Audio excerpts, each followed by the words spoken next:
Okay, so well, one thing I should say is my slides actually have nothing to do with my company, so that's one key difference from the first two speakers. All right, so when people look at my profile on LinkedIn, one of the questions they usually ask is, "Oh, how did you decide when to move to a smaller company?" Well, I started at Google, I moved to Twitter, and currently at Lyft. So I guess that's a fair question. But the reality is, I don't really pick my next move based on the size of the company. I'm actually not entrepreneurial at all. So I very much like big corporation culture. What I'm trying to actually optimize is the soft skills, how you actually build up your soft skills. It sounds a little bit counterintuitive, and as we heard from some of the previous speakers, people usually think the big companies actually let you really grow your soft skills. The startups are really more about technologies. I don't think I fully agree with that, so I'm here to actually talk about soft skills versus technical skills. And I want to put those in the context of the changing technology. How do I'm gonna do that.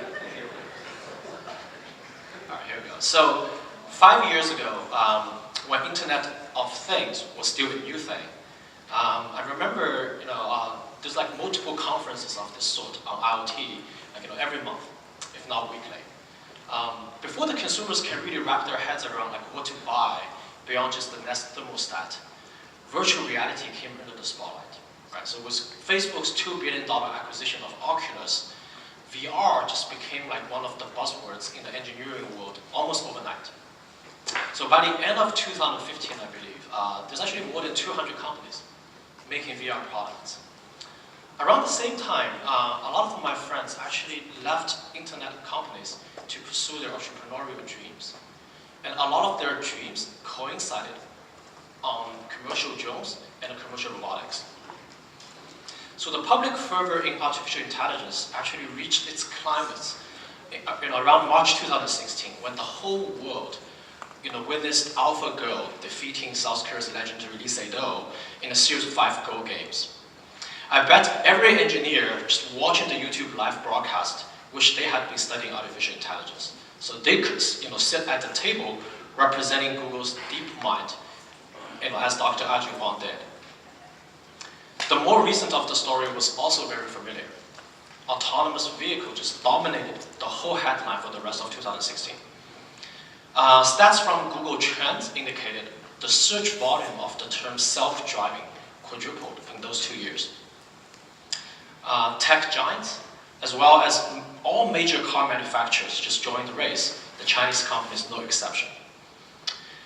You might still be on the wait list for Tesla Model 3, but I guess the venture capitalists have moved on once again, and this time it's the mighty blockchain. In case you have not heard, in the blockchain community, we outsiders are considered doing classic technology, so we're classic. So how does this all affect us? Some might argue, the impact is going to be most felt by the engineers, and management is probably more immune to this. I think it's a general belief that in management, soft skills carry more weight than technical know-how. Soft skills last longer. They're just more resilient to the technology transformations. I think that's a huge underestimation of the existential risk of irrelevance.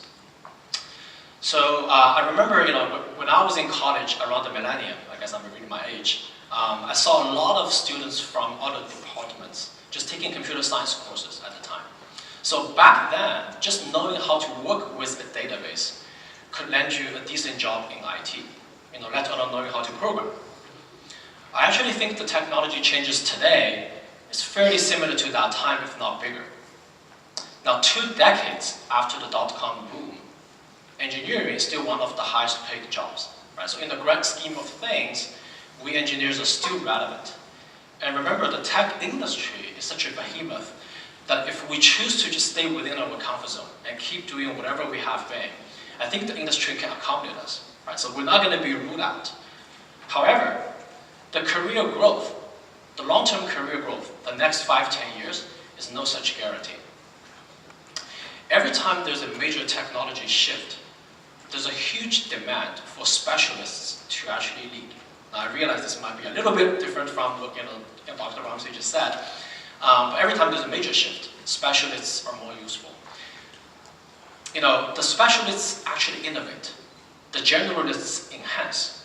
Right? So if we look at other industries, non-tech industries, people usually move around, people change job functions by getting an MBA.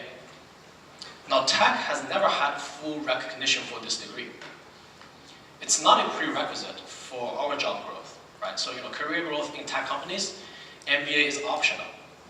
The reason being, MBA programs actually train generalists, but the biggest technology leaps can only come from people who can build from 0 to 1, and I'm not one of them, actually. So for engineers who don't keep up with the latest technologies, a lot of the new job opportunities are just irrelevant to you. Now for management, if you overly emphasize just on the soft skills, you might just find yourselves in the bad habit of acting like a go-between for senior management and your team. And this is when you're becoming really easily replaceable.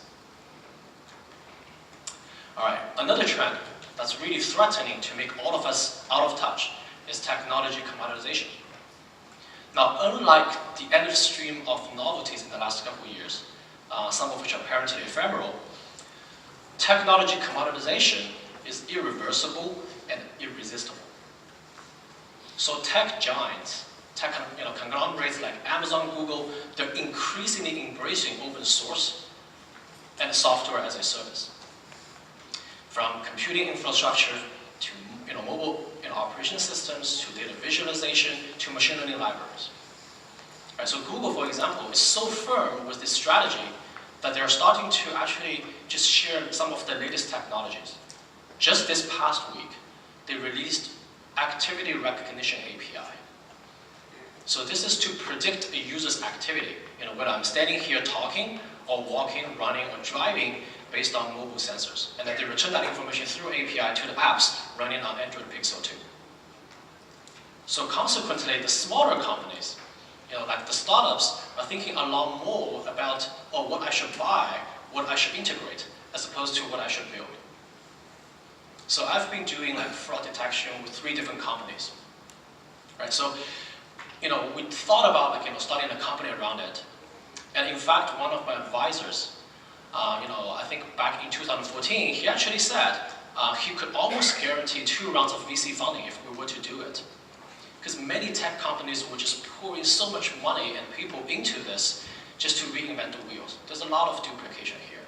Now, we end up shying away from the idea for many other reasons, but today in the Valley, there's a number of such companies doing just whatever, what I just talked about, and they're offering very compelling products. So that one area that I can really claim in-depth technical knowledge is very quickly moving to a buy conversation.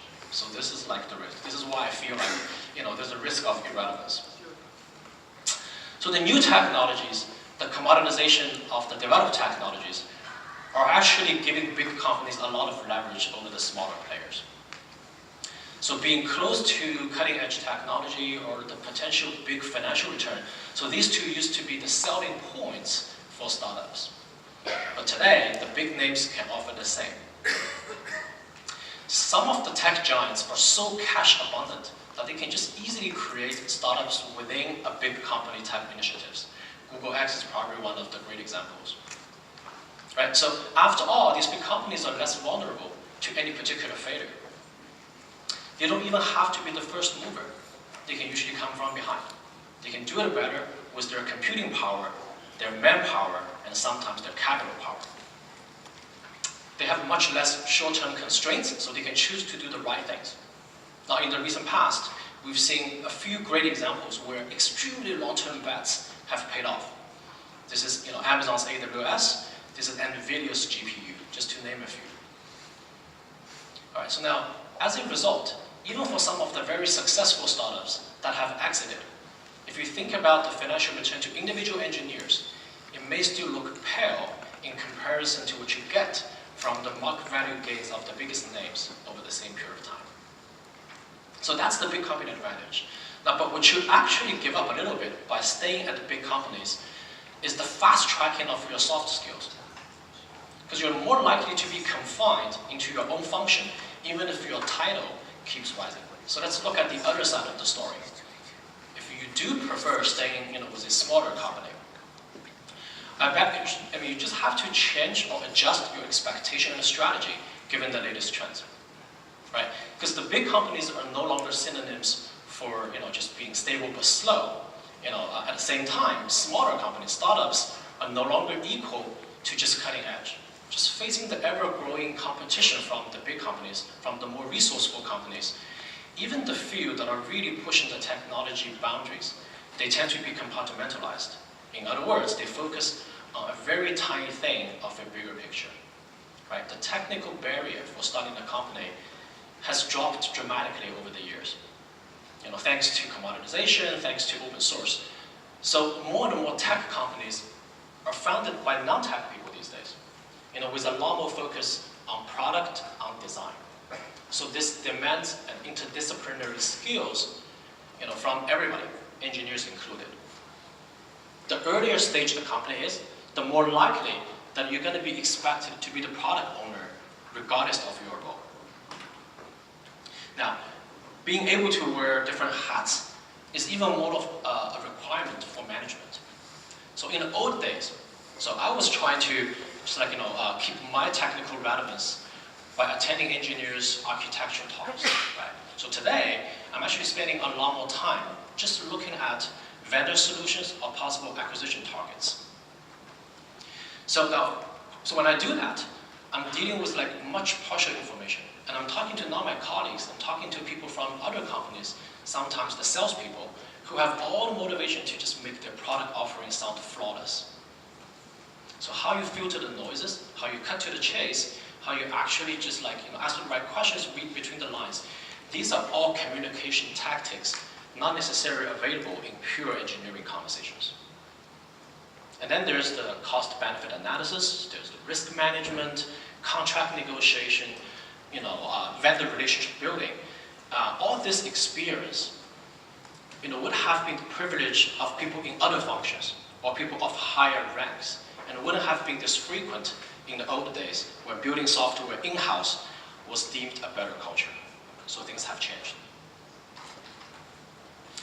Now, if we look at the product side, today, the problems we're using technology to solve have been shifting from the virtual world to the physical life, right? So looking back, from networking to personal computing, from desktop software to handheld devices, from search to social networking, the product experience of anything consumer-facing has been between a user and a machine.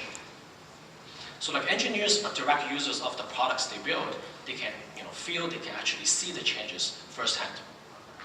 The sharing economy, on the other hand, this is a multi-sided marketplace connecting people with very different demographics. So Airbnb connects hosts who want to make money, to guests who like travel, who like to experience culture.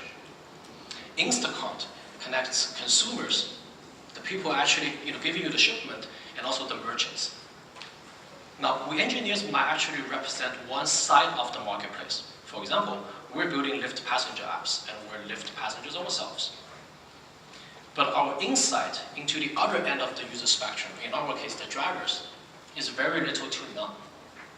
Right, so one of my teams is in charge of payments feature at Lyft. Now, payments might just be one of the steps for the passengers, but payments is everything for the drivers. And if we don't get payments right, if they don't earn enough, they're not going to stick with our network. So to really understand the driver experience, I think I have a slide for that. No, sorry, no.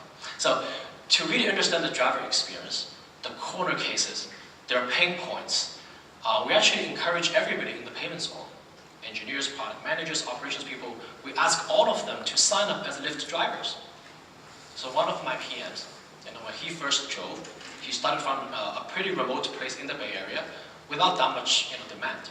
Right? So for the first couple of hours, he recalled, he was really struggling with where to head to just get more riders. I think he drove for 3.5 hours, made $25. And then that same afternoon, he went to have a haircut, and he had to use up all the proceeds. All right, so he and I actually did quite some retro on the experience. I mean, first and foremost, I think I gain a lot of empathy towards our driver community. So these are the backbones of our service, without whom we wouldn't even have had a network. But their life is tough. Their life is really tough. And it's much less obvious than I have previously assumed how to actually make a living by driving for Lyft full-time. Right. So we started brainstorming about driver financial needs, just beyond just simple earnings. Another shocking realization from my PM story. If you compare the drivers with the people in the salon, right? Neither of which is really a high-tech work. The hairstylists are earning much more on an hourly basis. Is that or other part-time jobs the real threat to our supply, as opposed to other? Another characteristic of this generation of tech businesses, it's operation heavy. Right? To launch Lyft in a different country, as what we did last year to Canada, for example, the overwhelming part was never the technical complexity. It's the sheer volume of ground operations and the regulatory hurdles. So there's a lot of regulation on tax, on whatever. Now, if we were to actually launch something that's not compliant, we cannot finger point our external consultants for not flagging this to us. Right? Being accountable for a product means you need to own things end to end. So the part of my organization that most intrigues me is actually something I bet most of you here wouldn't even think of as an engineering team. It's insurance. Right? I mean, I guess just recently when we were watching the Uber autonomous vehicle accident, insurance is a big thing. 80% of the car accidents, the driver actually was distracted 3 seconds before that. Right? So for us to keep so many drivers on the road legally and safely, we actually buy insurance for them. So every once in a while, some driver gets into an accident and they need to file a claim. Now in the traditional auto insurance business, the insurance company probably has no incentive to really expedite the process for you. But for Lyft, it's different. Not only does the claim process affect drivers' impression on our service, it can lead to very different financial outcomes depending on how fast we respond and how fairly we treat the case. Right, so to actually build the right claim process, to build the right insurance program for Lyft, it requires engineers to actually understand the traditional business, insurance business. I actually find that really fascinating. And look for places where you can change, you can optimize, that makes sense for our business. Also, knowing knowing how to actually work cross-functionally, or being able to bond with people of different professional background, is actually very benefiting to you personally in the long run. Right, so a lot of us here have worked for great companies. But if I ask you, how many people outside of your job function do you consider mutually trusted? Put it in another way, if you were to start your own company today, can you really find a product co-founder with different cultural background? What about a marketing lead? What about your recruiting head? What about an HR person? So I was actually talking to a general partner from a Chinese VC fund earlier this year. The one biggest challenge they shared with me was that they found themselves unable to sufficiently support their portfolio companies in hiring key positions outside of engineering, right? Because all the GPs, LPs, from that fund, they're engineering background. So the days when a startup can take off with just technology excellence was long gone. Whether you build, whether you lead, whether you actually invest, the interdisciplinary skills or cross-functional people connections, those are the power. All right, so besides the technology, the product changes we've just talked about, there's one extra trend, there's one other trend that many of us here intimately relate to. That's the rise of China as the global technology leader.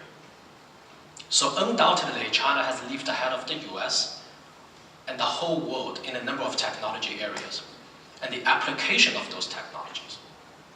Mobile payment, facial recognition are the mostly talked about. There's a bunch of other more debatable examples. Cyber attack, both the defense and maybe offense.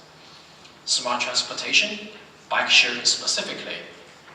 and most recently cryptocurrency, the mining capabilities surely. Now, how the rest of the world views the Chinese technology innovation is a very different story.